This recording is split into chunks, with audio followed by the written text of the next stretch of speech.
Hi, Paul Sykes, Good News Broadcast, speaking to Freddie Gershon. Hi, Freddie. How are ya?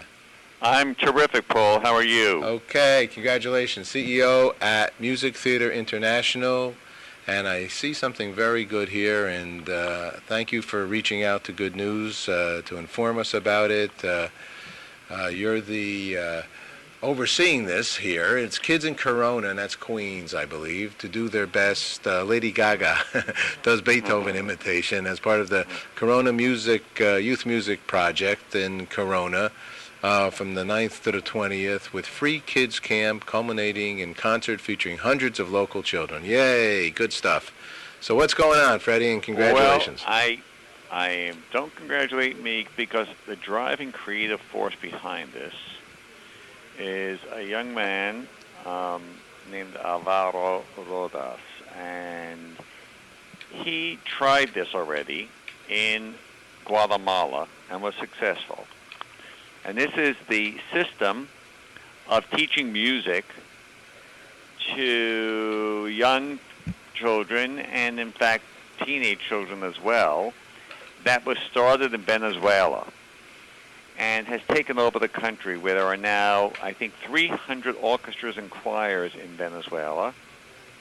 And they've exported their talent, which have grown up, to Berlin Symphony, the Berlin Philharmonic, and, of course, the conductor of the Los Angeles Symphony, who has changed the whole perception of serious music and music among young people in the Los Angeles area, is Gustavo Dudamel, and he studied that system, and he's now one of the great American conductors in a great city. So what is this system? I'm a musician myself. What is this? I'm a musician too. So what are they doing? I learned the old-fashioned way. I went to Juilliard school. I did not get it for free.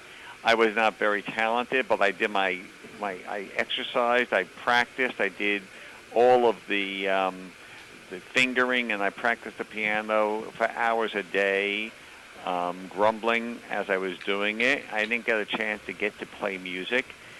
And this system appears to be a collaborative system where all of the children working together are learning at the same time, and they're also teaching each other. And the ones who are more adept or more advanced also act as teacher mentors to the younger children. And it becomes a social experience for all of them. And they experiment with different instruments until they find what they gravitate to. And it took on its own viral kind of experience. And music teachers it started with only 11 people about 30 years ago in Venezuela, and now it is throughout South America, and it's in Scotland and in England. And in this very year, the year 2010, the New England Conservatory of Music took 10 applicants, and they trained them in El Sistema to be taught in America. And of those 10, there are 7 cities that were selected that they're going to experiment with to try to see, can they make this thing begin to take hold. This is really like Johnny Appleseed planting seeds of music in the minds of kids before they feel like it's uncool. And they learn about music. They go to a free summer camp. The lessons are free. They do it in a collegial atmosphere, which is fun. They learn how to sing, they learn how to hit notes, and they learn ultimately more and more sophisticated lessons in music. Some of them drop out and some of them stay on. But in Venezuela, where there are not that many options, they all seem to stay on. It's become a way of life there. And I think that what's going to happen in America is unknown to me. But when I met the young man, I was asked by someone who said, you do a lot of things for musical theater and children.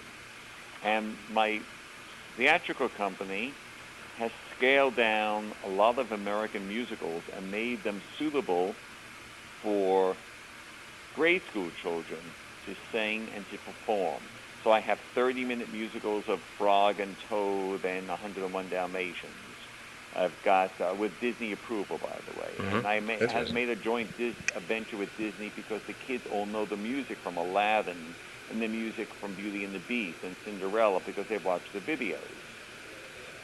And we turned them all into stage shows that the kids could do with roles for boys and for girls. And we changed all the keys so the kids could sing in age-appropriate ranges. And then we prepared real orchestral tracks for the children.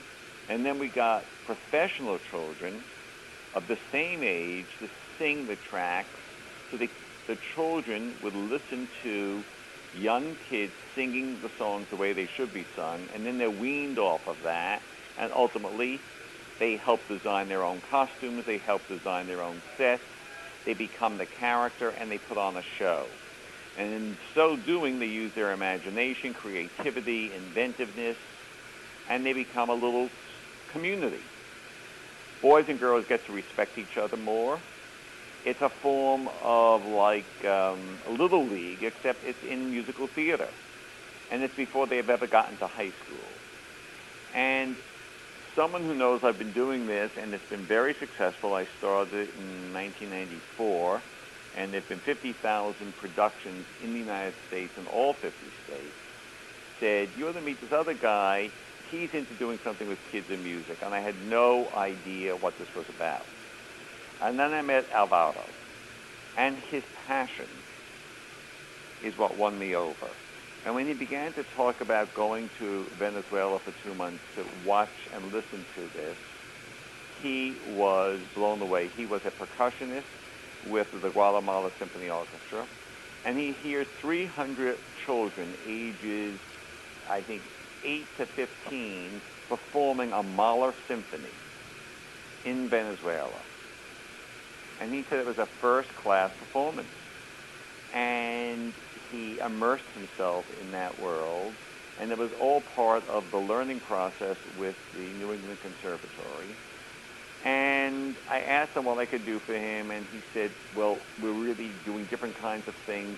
We both have the same goals to help society and to try to help young people be exposed to the arts.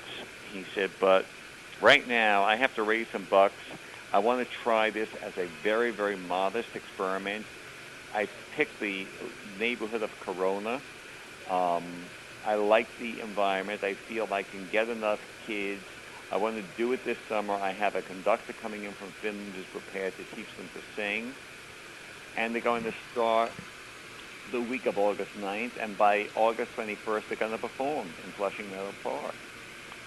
And I was very moved by some level of his naivete, frankly, and his passion and love for what he was doing. And the fact he was an authentic musician and had really studied and cared about this. And he cared nothing for himself. And I discussed it with my wife, and I explained to her what the program was, and I watched the YouTube video of 60 Minutes where they had studied Gustavo Dudamel and the history of this system and the influence it's been having in other parts of the world. And the next day I said to him, we'll put up the money. Tell me how much. And he gave me the figure, and I said, it's done. Don't waste your time and energy trying to raise money. Spend your time and energy convincing the community that this is a good thing, and get the kids you need to make this happen. You need the community support, you need the children's support, you need them to be involved, and you need people to work with you, and you need to convince people that you're for real. And he managed to do that. Yeah. And so my feeling is I'm not in charge of this. All I am is a lubricant. Who's CYMP Núcleo That's Corona? Corona Youth Music Project, Núcleo Corona. Each little group of people who are trying to do this are called a nucleo, as a nucleus. And so Corona Youth Music Project is abbreviated as CYMP. Okay, and you're able to to fund things like this through state money, or? No, it's just personal. It's just, in the most instances, Mrs. Gershon and I have been doing things like this, but we do it anonymously because I don't want to be part of an organized charity, nor do I want to necessarily get hit on by a lot of people who are pitching me for things that I don't want to be involved with. This was something which got me in the pit of my stomach, got my wife the same way. We agreed that if we can leave the world a better place, and assuming this fails, we will not be disappointed because we will have tried. And it's not going to fail because it's already happening. It's happening, and I'm dealing with a man who's he's passionate. You have to be a slightly pathological and driven, and this guy wants to do it. He wants to make it happen. It's going to happen. It is happening. It's happening right now. It's good for Queens, and if it happens, the next thing that's going to happen is another community is going to say, well, if they can do it, why can't we do it? When it happens. It is happening. And so the next thing that happens is there'll be 3 more communities, and then more communities. In New York City, I tried it with musicals that were never supposed to work in inner city schools with most of them are on the poverty level. One school I'm in just has, PS 94 in Manhattan, just has autistic students. They managed to do 2 musicals so far. They managed to interact and break through all the stereotypes of what an autistic child cannot do. They've done through singing and performing and acting. We've done it in another school where there are 42 different languages spoken in the school because this is New York City. And there are 1,200 schools. And these were middle schools, which is a difficult age for kids. So the idea of doing the impossible, to me, is the most delightful, wonderful thing you could do. You're inspiring me. You swim upstream, you go against the tide, you don't listen to the people who say it can't be done, and you get it done. I'm with you. I'm with you. Good News Broadcast is that same mission, that same passion, and, we're focused on the good of the world, the positive content and people, and we're just doing it and doing it and doing it, and we'll continue doing it. That's great, because that's the message which has to get out. Not feeling overwhelmed, not feeling despair, and feeling that everything is possible. And that there's so many people. I tell people I'm stressed out from so much good news. The fact of the matter is the world is good, the people of the world are good, and, we have a few people who can't communicate, and they communicate in sometimes a very violent way. But in essence, most people are just plain old souls having a good time, not bothering anybody, and just doing good. And this is a wonderful outreach. Congratulations to you. Thank you for sharing it, Freddie. Then last question, even though everything you said was good news, but what's good news for you, Freddie? What's good news for me? Mm-hmm. Good news is changing a single life for the better. That's it. It doesn't have to be big. It doesn't have to be grand. It doesn't have to be revolutionary.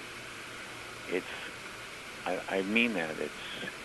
It's knowing that when I leave this world, it's better than when I found it. That's good news. You're a good man, Freddie. Thank you very much. What an honor to get to speak with you. I'm so happy that you guys reached out to Good News Broadcast. Well, thank you very much for giving me the opportunity and the platform to talk to you. Okay. It's a pleasure. Thank you. Right. Bye-bye.